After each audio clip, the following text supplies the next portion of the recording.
என் பெயர் சல்வேஷ்.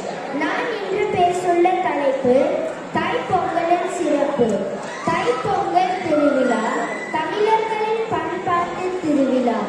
இயற்கையை இறைவன் என்ற எளிய உண்மையை உணர்த்தும் திருவிழா.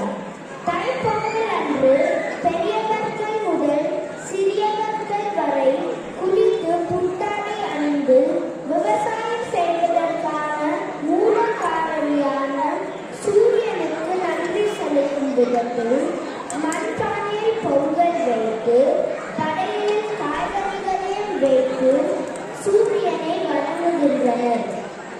படையலில் முக்கியமாக காய்கள், பழங்கள், கிழங்கு வகைகள், பூசணி, கரும்பு மற்றும் மங்கள சின்னமான மருத்துவ குணம் கொண்ட மஞ்சளையும் வைத்து நம் பாரம்பரிய உணவுகளை அடுத்த தலைமுறைக்கு அடையாளம் காட்டுகின்றனர்.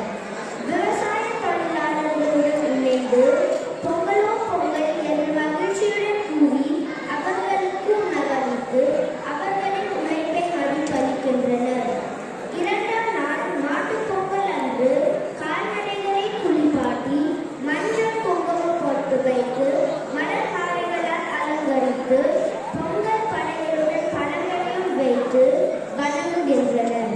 உயர்ந்தரிடத்தில் அன்பு காட்ட வேண்டும் என்ற பண்பினை வழிபடுத்துகின்றது.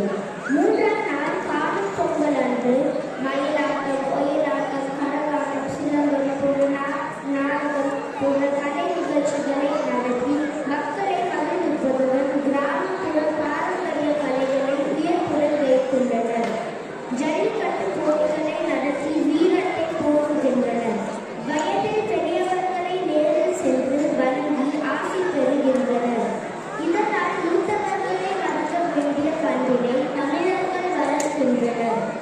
ஆகச்சிறந்த இந்த தைப்பொங்கல் திருவிழா தமிழர்களின் திருவிழா, விவசாயிகளின் திருவிழா, மக்கள் அனைவரின் திருவிழா.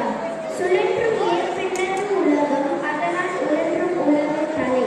இது வள்ளுவர் வாக்கு. நன்றி, வணக்கம். பொங்கல் விழா எத்தனை நாள் கொண்டாடுறோம், என்னென்னைக்கு என்ன கொண்டாடுறோம், எதனால கொண்டாடுறோம்,